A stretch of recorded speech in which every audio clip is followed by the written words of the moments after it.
แต่ว่าส่วนหลายเฮามักจะไปที่เวียดนามได้เวลาไปซื้อเครื่องของฮุงอันนี้นะทุกคนตามความเชื่อของชนเผ่าเฮาโอ้นี่ตามความเชื่อของเฮาเขาเจ้าบ่ให้ปลูกได้คนหนุ่ม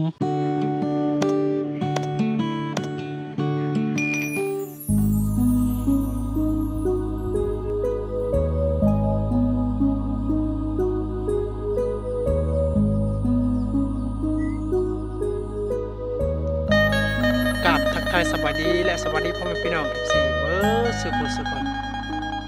ยินดีต้อนรับพี่น้องที่เข้ามาติดตามรับชมนะเพราะว่า FC เก่าและ FC ใหม่นะที่เป็นกำลังใจแก่บ่าวเติมนะทุกคนสำหรับ EP นี้เฮาบ่ได้ไปใส่นะทุกคนอยู่ในเฮือนแหละบ่ได้ไปให้ไปสวนบ่ได้เข้าป่าเข้าดงบ่ได้ไปหาอาหารกันกินบ่ได้ใช้ชีวิตในป่าบ่ได้ไปเลาะชนบททุกคนแต่ว่าอยู่ที่เฮือนของเขาเองและเขาอยากอัปเดตบรรยากาศในเฮือนของเขาเลยทุกคนเพื่อมีพี่น้องที่ได้เที่ยวไปเที่ยวมาทางนี้จะได้รู้ว่าเฮือนเขาอยู่บ่อนใดนะเพื่อได้เข้าพักอาศัยนะก็เขายินดีต้อนรับเลยทุกคนเส้นทางนี้จะเป็นเส้นทางไปที่เวียดนามทุกคนแต่นี่ไปหาเวียดนามฮอดชายแดนนะบ่แม่นฮอดบ้านเขาแต่ว่าฮอดชายแดนก็คือ35 กิโลนะและขึ้นไปทางพุ่นก็จะเป็นเมืองสมอยแต่นี่ไปหาเมืองสมอยก็25 กิโลนะทุกคนจะว่าทบครึ่งแต่ว่าส่วนหลายเฮามักจะไปที่เวียดนามได้เวลาไปซื้อเครื่องของนะทุกคนเพราะว่าอยู่ที่เวียดนามนี่เครื่องของมันจะถูกกว่าเพราะว่าสินค้าเขาเจ้าขายที่เมืองสมอยส่วนหลายเขาเจ้านำเข้ามาจากประเทศเวียดนามนะส่วนหลายได้ก็เลยเฮาก็มักออกไปที่ประเทศเวียดนามทุกคนเวลาไปซื้อเครื่องของอย่างต่างๆหรือว่าไปขายสินค้านะก็มักไปออกขายที่เวียดนามก็เคยพี่น้องเห็นแหละที่อัปเดตบรรยากาศเวลาออกไปเวียดนามนะนี่บรรยากาศกะยามประมาณ5 โมงเลยทุกคน5 โมงแรงได้บรรยากาศกะใบธรรมชาติกะเขียวสดงดงามดีนะทุกคนนี่ทุกคนจะมีหุงกินน้ำได้หุงอันนี้นะทุกคนตามความเชื่อของชนเผ่าเฮาแต่กี้หรือว่าเดี๋ยวนี้บางคนก็ยังเชื่อนะทุกคนถ้าว่าเขาเห็นหุงกินน้ำเนี่ยนะถ้าเขาซีแบบนี้นะเขาว่าคลำได้มือกุดได้เขาว่านะตามที่เขาเจ้าเชื่อว่านะแต่ว่าเดี๋ยวนี้นะหาสีแบบนี้ก็บ่เป็นหยังเลยทุกคนอันนี้ก็เขาความเชื่อของเขาเจ้าซื่อๆแต่ว่าบางคนก็ยังบ่กล้าสีแบบนี้ได้อันนี้หุงกินน้ำเขาเชื่อว่าหุงอันนี้เกิดมาจากคนที่ตายนะแต่ว่าตายแบบว่าบ่แม่นว่าเจ็บไข้ได้ป่วยแต่ว่าตายแบบว่าฆ่าตัวตายบ่หรือว่ามีคนฆ่าหรือว่าเกิดจากสงครามนะก็จะเกิดมีหุงเกิดขึ้นมานะอันนี้ก็ความเชื่อนะเดี๋ยวนี้เขาอยู่ที่เดินเลยนะทุกคนเขาสามารถแนมเบิงธรรมศาสตร์ที่สวยงามทั้งลุ่มเลยนะทุกคนนะผู้เบิ่งนั้นก็จะเป็นขอบเขตบ้านตึบเหนือที่ชาวบ้านเขาเจ้าไปเฮ็ดไร่ไถนาก็จะเป็นผู้เบิ่งนั้นแหละทุกคนก็บ่แม่นว่านาก็บ่มีแหละทุกคนแต่มีแต่ไร่นะ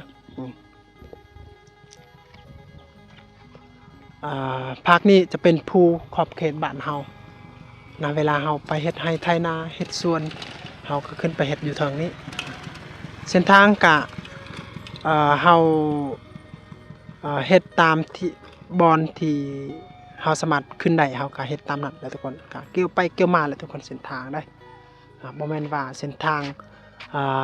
สะดวกสบายได้ชาวบ้านก็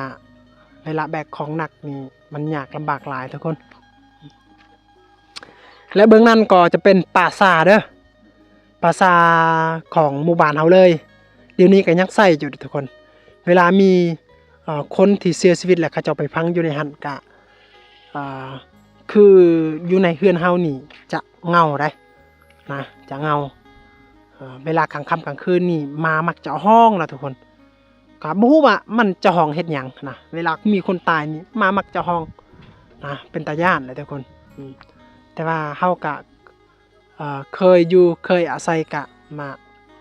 ย่านอยู่แต่ว่าบ่ปานใดแต่ว่าคนที่หาใหม่ๆนี่หามาใหม่ๆนี่เขาเจ้าว่าย่านอีหลีนะอืมเบิ่งทุกคนหลังคาเรือนของเฮาแดงหมดนะบ่แม่นว่าเฮาทาสีเด้อแต่ว่าเป็นสีธรรมชาติของมันเองก็คือขี้เมียงแหละทุกคนอ่าอายุเรือนอายุหลังคาอยู่เทิงนี่ก็ประมาณ20ปีแต่ว่าหลังคาอยู่รูมนี่ก็บ่เทิง2ปีเลยทุกคนแต่ว่ามันเป็นสังกะสีบางๆกับมันขี้เมียงไว้หั่นน่ะน่าจะประมาณ2ปีหลังนี่ก็ใส่บ่ได้แล้วทุกคนหัวแหละอยู่บ่ได้นะแต่ว่ายังบ่ทันมีงบประมาณที่อยากสร้างเรือนก็เลยต้องอยู่แบบนี้แหละทุกคนจนถ้าว่าบ่มีงบก็จนเสียชีวิตพุ่นแหละนะอันนี้จะเป็นเรือนเวลามีแขกคนมาแบบว่าเต็มเรือนอยู่รุมนี่นะเฮาก็ให้เขาเจ้านอนอยู่นี้นะและมีเวียกงานอีหยังต่างๆเฮาก็เขามาเฮ็ดอยู่นี่นะทุกคนอันนี้จะเป็นเรือนของเฮาคือกันนะ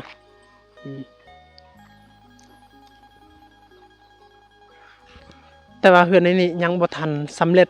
100% ทุกคนแท้จริงเฮาอยากจะออมเฮาจะแอมเป็นไม้แป้นนะตามเป้าหมายอย่างน้อยจะเป็นสังกะสีก็ยังได้แต่เนื่องจากว่างบประมาณมันบ่มีทุกคนก็เลยเฮ็ดแบบนี้แหละทุกคนนะพื้นก็ยังบ่ทันเทนะพื้นทุกคน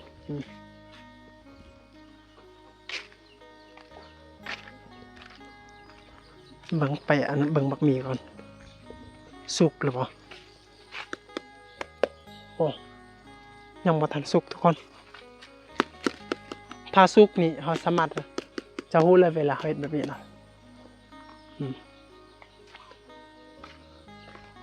มักมีอันนี้จะเป็นมักมีหวานเลยกินแซ่บนะทุกคนมักมีอันนี้นะช่วงนี้มีมักมีเกิดนะทุกคนนะมักมีเป็นหมากเฮากินก็จนเหลือส่วนหลายก็เด็กน้อยแถวหมู่บ้านนี่แหละเขาเจ้ามักไปขอกินแล้วทุกคนเฮากะมันบ่ค่อยที่จะขึ้นเก็บปานใดแต่ว่าพวกเด็กน้อยเขาเจ้าดุเด้เขาเจ้ามาตอนเช้าถ้าบ่ตอนเช้าก็ตอนแรกก็เจ้ามาขอกินมักมีก็มีหลายหมดหมู่บ้านของเฮานี่ถ้าว่าก็มีแต่ของครอบครัวเฮานี่แหละทุกคนจะมีกกมักมีของคนอื่นก็มีอยู่แต่ว่ามันบ่หลายคือครอบครัวเฮานะอันนี้ก็เป็นผลปลูกของพ่อของแม่เขาเจ้าปลูกโดนเติบแล้วทุกคนกว่า30ปีแล้วทุกคนอันนี้จะเป็นขอกแบะของเฮาขอกแบะก็ประมาณนี้แบะก็ประมาณ8 ตัวกับลูกของมันนะจุดนี้จะเป็นจุดที่พอผลิตผ้าเวลาที่มีเล็กเพิ่นก็จะผลิตผ้าอยู่นี่แหละก่อนที่จะผลิตก็มีฐานน้อยๆนะตัวพี่น้องก็เคยเห็นหอบเบ็ดเวลาเฮาเฮ็ดฐานนะทุกคนอยู่นี่ก็เป็นโรงงานผลิตผ้าเลยโรงงานผลิตผ้าแบบชนบทนะทุกคน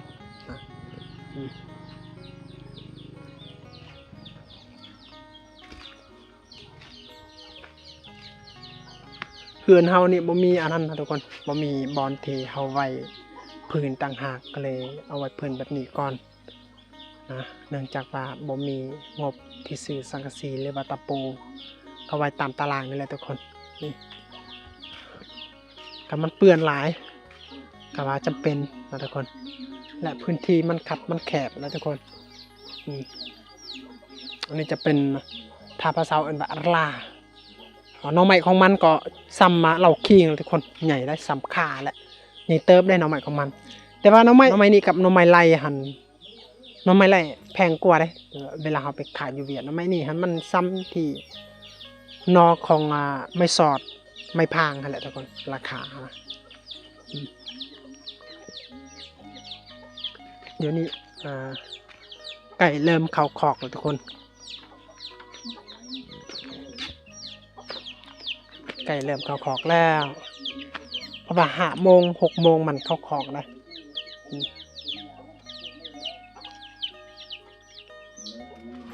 โอ้โหทุกคนมังกรสุกนี่ภาษาเอิ้นว่ารงได้ภาษาเวียดนามก็เอิ้นว่ารงคือกันแต่ภาษาลาวเอิ้นว่ามังกรปีนี้มันหมากมันบ่ดกปีกายนี่ดกหมากเลยแต่ว่ามีแต่ว่าต้นเดียวเนี่ยทุกคนก็กินกะมันบ่พอนะอันนี้จะเป็นหมากม่วงช่วงนี้หมากม่วงมันบ่เกิดทุกคนเพราะว่าหมากม่วงอันนี้นะหมากม่วงอยู่เขตบ้านเฮาถ้าว่าปีนี้ดกปีหน้ามันบ่ดกอีกมันบ่เป็นอีกนะถ้าว่าปีนี้บ่ดกปีหน้ามันจะดกได้ปีนี้มันบ่เกิดนะแต่ว่าปีหน้ามันจะเกิดได้แบบนี้แหละทุกคนอันนี้จะเป็นรถอีห่างรถเก่าที่เฮาซื้อมาเฮาอยากแปลงเลยทุกคนเพราะว่าเดี๋ยวนี้เฮากะเป็นคนเป็นสร้างแปลงรถแน่กะรถที่เฮาแปลงได้ก็คือนับแต่จักรร้อย25ลงมานะเพราะว่าจักรร้อยรถโตมันจักรใหญ่เฮาบ่สามารถที่จะแปลงเพราะว่าเฮาบ่เคยจะแตะต้องมันแต่125ลงมาก็เฮาเคยแปลงอยู่นี่รถเก่าๆทุกคนหากะเป็นใหม่ๆได้ประมาณ2 เดือนนี่แหละทุกคนหาก็เป็นใหม่ๆแต่ว่าได้แปลงกะหาประมาณ 4-5 คันแล้วได้ขายคันนึงนะแต่ว่าขายก็บ่ได้กำไรหลายเพราะว่าเนื่องจากว่าเฮากับแปลงแบบดีๆเลยนะทุกคนแต่ว่าเฮาขายแพงกะบ่มีผู้ซื้อนะก็เลยขายธรรมดาก็ได้มีรถมีรางมันเพเฮาก็สามารถที่จะนำมาเฮาจะแปลงให้นะราคาก็สามารถร่วมกันได้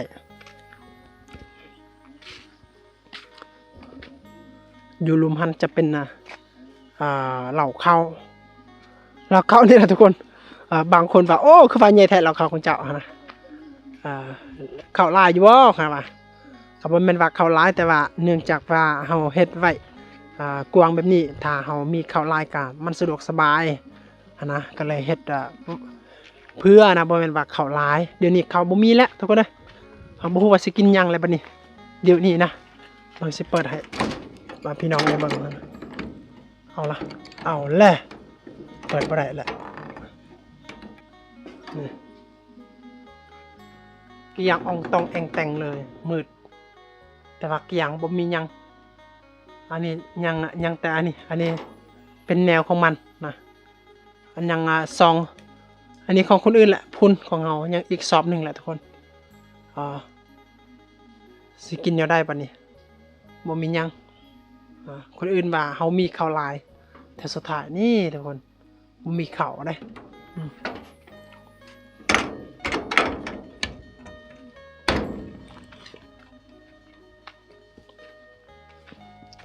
อยู่ฝากลุมจะเป็นบรรยากาศมีกกไม้ตัวมันใหญ่จะเป็นกกไม้กินหมากหมดนะทุกคนไม่ว่าจะเป็นมักมีมักม่วง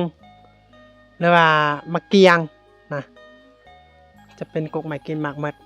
จะเป็นผลปลูกของพ่อของแม่ทุกคนเห็นบ่ทุกคนความแดดนะเครือมักกระตายหมดแหละทุกคนความแดดอยู่นี่นะเครือมักกะบ่อยู่แหละทุกคนเลยภาคลุมมันก็จะเป็นจุดที่เขาปลูกข้าวปีนี้แต่ว่ามันบ่เกิดนะทุกคนเนื่องจากไฟแห้งแล้งมันบ่เกิดและเดี๋ยวนี้เขากะจักเสียดแนวใดเพื่อให้มีข้าวกินปีหน้าทุกคนการหาเงินกะมันยากแหละอยู่เขตนี้ทุกคน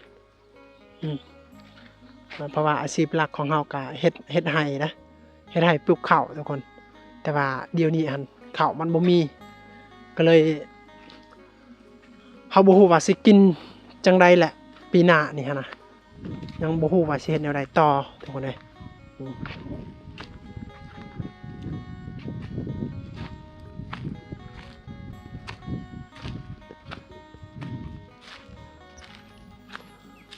ฝากกลุ่มจะเป็นเซปาเนียทุกคนที่ชาวบ้านมักจะไปหาทำมาหากินกับพระตามเซพุ่นแหละทุกคนนับแต่นี้ไปหาเซปาเนียกับ2 ลักได้ความไกลโอ้โหเสียงอะไรวะตกใจหมดเลยเห็นบอกบุมีต้นเขาเลยทุกคนเบิดแหละบุมีโควังนะบุมีโควังจักดีเลย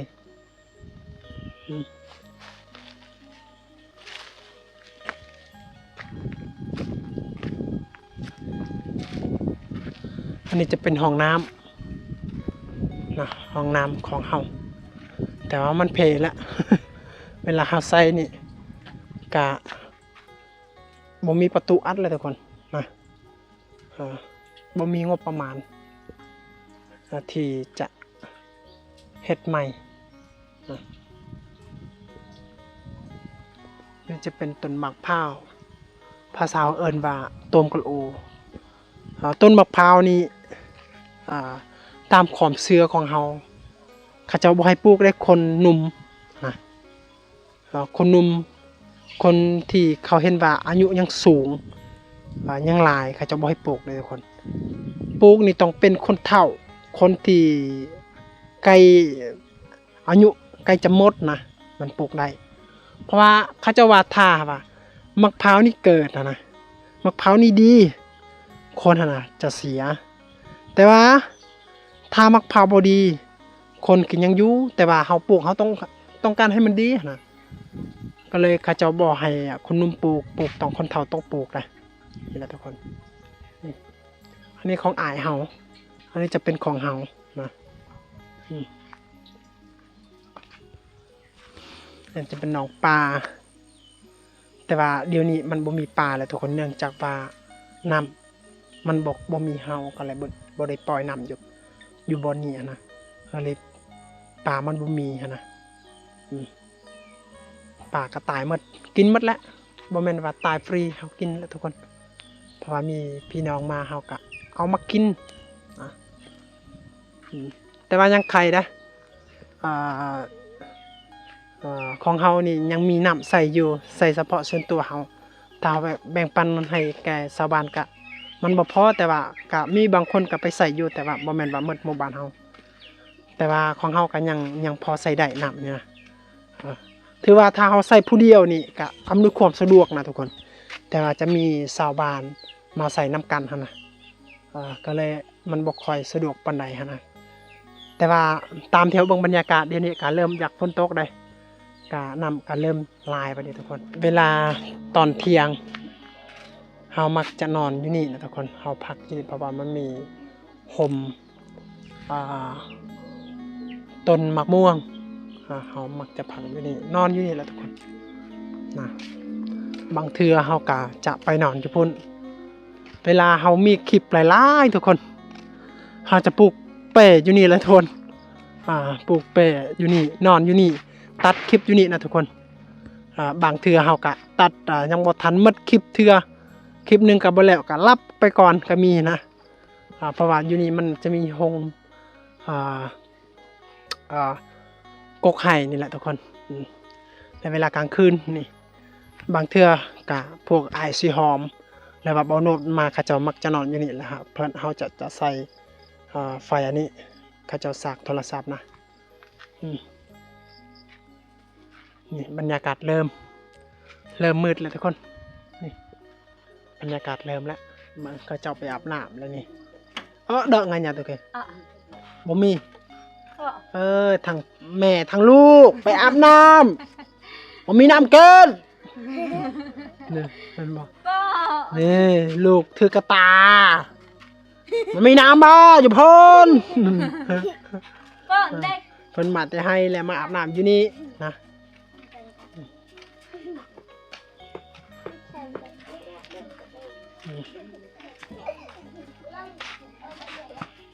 เอาทุกคนสำหรับคลิปนี้กับประมาณนี้ทุกคน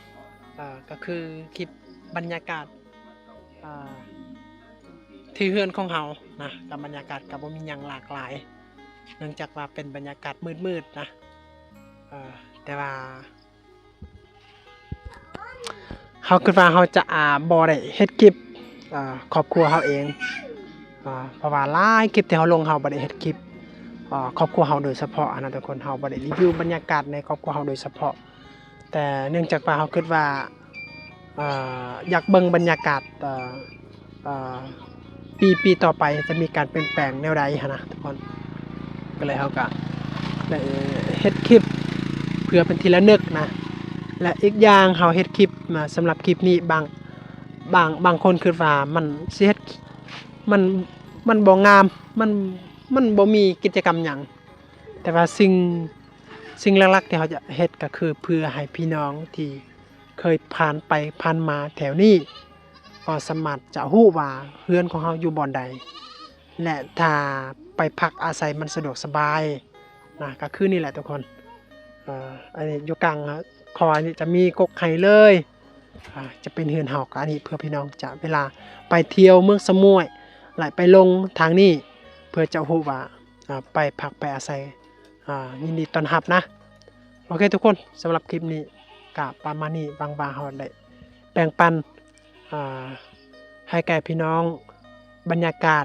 และความสุขและประโยชน์เล็กๆน้อยๆนะการสำหรับคลิปนี้เฮาอยากจะลาพี่น้องไปก่อนลาก่อนทุกคนบ๊ายบาย